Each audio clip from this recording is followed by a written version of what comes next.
Why? Why is it so dark in here?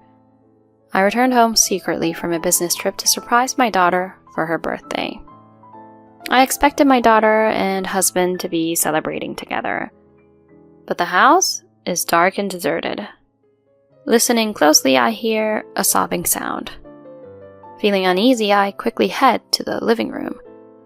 When I turn on the light, I see my daughter crying alone. But I can't find any sign of my husband. It's our daughter's birthday, so where could he possibly be, and what is he doing? I can't forgive this. I'll make sure he explains himself thoroughly. Trying to calm my trembling body with anger, I call my husband. My name is Natasha, and I'm 35 years old. I married 5 years ago, and we have a daughter, Luna, who's almost 3 years old. We named her Luna because the moon was so beautiful on the day she was born. I met my husband Dan at work in my 20s. He was a client of my company, and after seeing each other regularly, we started dating. After dating for 2 years, we got married. I returned to work 2 months after giving birth to Luna. I've always loved my job, even working up until just before my maternity leave. I often travel for work and work late. I can manage both work and childcare thanks to my husband. His company typically doesn't have overtime, so he gets home on time. So, on days when I have to work late, he picks up Luna from daycare. Today, a colleague had to leave early, so I unexpectedly had to work late. I decided to call Dan to ask him to pick up our daughter. Hey, Dan. Sorry I have to work late again today. Got it. I'll go pick up Luna. I'm sorry. You've already covered for me twice this week. Don't worry about it. I can leave on time, and besides, you usually handle most of the housework and childcare. Thanks, Dan. I really appreciate it. We're a team, right? It's normal to help each other out. Don't worry about it. Just focus on your work. He only recently became so cooperative. Before that, he often went out for drinks or movies after work and wasn't very helpful. But gradually he changed, now willingly picking up Luna. Thanks to him, I can focus on my work, especially now as I'm up for a promotion. I was suddenly instructed by my boss to go on a 4-day business trip. It coincided with my daughter's birthday. Another employee had been hospitalized, so I was the replacement. If I didn't go, another colleague would have to. Although I felt guilty, I accepted my boss's request. When I got home, my daughter ran up to me saying, "Welcome back!" I decided to explain the situation to her. "Luna, I have to go on a business trip for your birthday. Sorry about that." "A business trip? You have to work?" "Yes, that's right. So we'll celebrate your birthday when I get back. Is that okay?" "Yeah, it's fine. I'll celebrate with Dad on the day." "Okay then, have fun with him on your birthday. When I get back, the 3 of us will have a second celebration." "Yeah, so we'll need 2 cakes. I felt a bit relieved seeing my daughter smile. I've been away on business trips often, and Luna is only 3. She must feel lonely but shows understanding beyond her ears. After putting her to bed, I talked to my husband who's watching TV with a beer. "Hey Dan, I just told Luna about it, but Yeah, I heard. The business trip, right? I'll take good care of her, so don't worry." "Thanks. It's her birthday that day and I won't be there. Please, celebrate with her. The toy she wants is in the closet." Got it. I'll pick up cupcakes on my way home from work. Let's buy a whole cake when you're back, and we'll all celebrate together. Okay, let's do that. Really, sorry, and thanks for your help. As a mother and wife, I feel guilty for prioritizing work. My husband gently strokes my head as I look apologetic. Don't worry about it. Our current life is possible because of the money you bring in. Well, that's not really... It's true. You earn almost double what I do. That's just because I work overtime. But it's not pointless overtime. You're recognized for your skills. That's why you earn that salary. You contribute more to the household expenses. I'm really grateful for that. Indeed, our income disparity is significant. I earn about double what he does and cover 80% of our living expenses. But it's not something I do because I'm told. It's my way of showing gratitude to my supportive husband. With a husband who understands and cooperates with my job, and a daughter, they are my emotional support. A few days later, I leave for the 4-day business trip.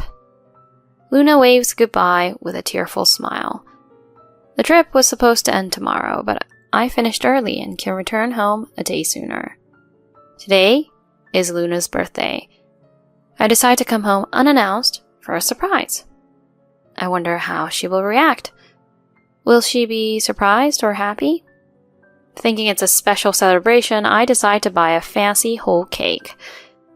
After getting off the plane, I buy her favorite cake from a highly rated store and head home with a spring in my step.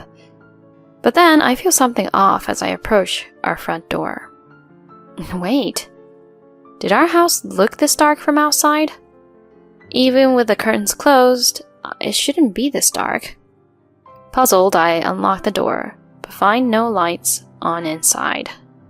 Why? Why is it pitch black? There's no sign of anyone around, and no sound. Maybe my husband and daughter went out somewhere. I'm about to call my husband when I hear a faint crying sound from deeper inside. Instantly, my heart races and I break out in a cold sweat. I rush to the living room and hastily turn on the light, finding my daughter curled up there. Luna, sweetie, what's wrong? Why are you alone? Mommy! Mommy! It's okay, sweetheart. I'm here now. I was scared because it was so dark. Daddy usually leaves the lights on for me. Usually? Sweetie, this isn't your first time staying home alone like this?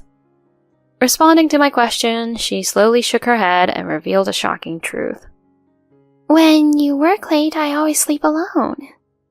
Alone? Yeah, Daddy says Mommy's working hard, so we have to be good and not bother her. So that's why. Aw, honey. It's all okay now, honey. You must have been lonely. I'm sorry for always making you feel that way. Mommy! I hugged my crying daughter tightly, and she hugged me back with strength.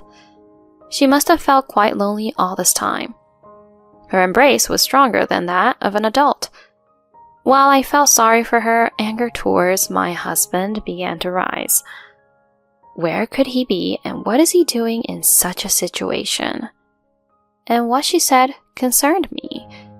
If I believe her story, it means that every time I worked late, my husband put her to bed and then left somewhere. He would return around 10 p.m. when I came home from overtime, pretending as if he had been home all evening. Why? For what reason? There was only one answer that came to mind. He might be cheating on me. To uncover the truth, I decided to call him. He didn't know that I was already home. This could be the perfect opportunity to expose his lies. On the 4th call, he finally answered, and I immediately asked him, Dan, it's me. Oh, hey, Natasha. How was your business trip? You're coming back tomorrow, right? Yeah. Today is Luna's birthday. Where are you right now? Right now? I'm at my parents' house. Yeah, at my parents' house. At your parents' house? As I repeated his words, he lied calmly without knowing that his lie had been exposed. Yeah, we're having a birthday party for Luna with my parents right now. With your parents? Exactly. Since you're not here, we decided to celebrate with just the 4 of us. I see. That's good. Luna won't feel lonely with your mom and dad there. Right? It's important to think about her feelings. She might be sad without you, but we wanted her to enjoy her birthday. When you get back, let's celebrate together. At that moment, a wave of fury surged within me. Caring about her feelings? The nerve! Leaving our daughter alone in the dark and lying about it. Unforgivable. After ending the call with my husband, I took Luna's hand and headed to my in-laws' house. 30 minutes later, we arrived at their place. My mother-in-law was surprised to see us. Natasha, Luna, what brings you here at this time? Sorry for visiting so late at night. I need to talk about something. Is your husband here? He's here, but come in first. It's cold outside. Thank you. She seemed like she wanted to say something but held back for Luna's sake. I put a sleepy Luna to bed in the guest room. Sitting down in front of my in-laws, I began the conversation. Do you know what day it is today? As my father-in-law looked puzzled, my mother-in-law said, It's Luna's birthday, isn't it? That's right. Today is her birthday. Did Dan mention anything to you? Nothing at all. I contacted him yesterday wanting to give Luna a present, but he said they'd be spending tomorrow as a family of 3. So there was no plan to celebrate her birthday here today? Of course not. I wanted to join the celebration, but he refused. Seeing their saddened faces, I briefly explained the situation. I told them that I was supposed to be on a business trip until tomorrow, and that I came home early and found Luna crying alone in a dark room, and that my husband lied about having a birthday party at his parents' house. After hearing everything, they seemed shocked. I just can't forgive him. The worst case, I'm considering a divorce.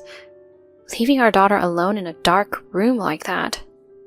They nodded in agreement. It's understandable you feel that way. It's all Dan's fault. This is unforgivable. To do this to such a wonderful wife and daughter. I'm going to call him here now. Is that okay? My father-in-law then said, I'll call him, and took out his phone. He called my husband and told him to come home immediately. An hour later, my husband appeared at the door, his face showing he realized something was wrong. Upon seeing me, he turned even paler. Natasha, why are you here? Where have you been? I confronted him. There was no birthday party for Luna at your parents' house. Was there? And it's not just today, right? What? You've left our daughter alone at home many times, haven't you? She told me herself, crying. I already know you're hiding something. Just come clean already. My anger made me raise my voice, surprising him. He hesitantly began to speak, shocked by my usually unseen demeanor. According to my husband, he had been having an affair for about a year. His late nights out for drinks or movies were excuses to meet his affair partner. But he realized that continuing like this would eventually raise suspicions. So he pretended to be cooperative with me while secretly continuing his affair. Lately, he instructed Luna to sleep alone while he was with his mistress during my overtime hours. After hearing everything, my in-laws were fuming with rage, their faces red. I was so flabbergasted that I was speechless. After finishing his explanation, my husband bowed his head, crying, and begged me. Natasha, I'm sorry. I really am. I won't do anything like this again. Please, forgive me. I'm begging you. I don't want to divorce and ruin our family. It was just a moment of weakness. A moment of weakness? Cut the crap. How much do you have to hurt people? I never intended to destroy our family. That's why I was actively doing pickups and drop-offs for Luna, right? Even now, he thinks his actions can be forgiven. Does he think an apology will somehow make things right? but I had no such intention. I mercilessly responded to him, still bowing his head in front of me. Thinking childcare involvement would fix everything is a big mistake. It's not just about me. You betrayed your own daughter. And you think such a half-hearted apology is enough? Don't make me laugh. There's no way I can forgive you. What you did to your daughter is unforgivable. Worse than neglect. But I'm apologizing so much. I don't want a divorce. Please, don't take my daughter away from me. What value do you think your apology has? Leaving your daughter alone on her birthday to meet your mistress? You're no longer a husband or a father. I will never forgive you. Stay out of our lives forever. After my forceful words, he collapsed on the floor in despair. My father-in-law then escorted him out and shut the front door firmly. Thus, my husband was effectively banned from my in-laws' house. Afterward, I consulted with a friend and was referred to a lawyer. It took some time, but I was able to demand a substantial alimony from him and his mistress. Additionally, he was now obligated to pay child support. With his already meager income, his life would undoubtedly become more challenging. His mistress, upon learning the truth, quickly became disillusioned and broke up with him. Thus, he lost not only his wife and child, but also his mistress. However, I had no sympathy for him. He should reflect on his actions and live a life filled with regret. As for me, I moved to an apartment near my work and started living with my daughter. My daughter, having been scared by her father, didn't hold a good impression of him and didn't seem to miss him much. She adapted flexibly to our new life. Mommy, your birthday is coming up soon, isn't it? That's right, but I don't really need to celebrate anymore. We're not going to celebrate? We should buy a big cake and sing happy birthday. All right. Let's buy your favorite strawberry cake. Really? Yay, I love you, Mommy. Determined, I resolved to make my daughter happy no matter what. I planned to shower her with all the love and affection she could ever need, enough for both her father and me.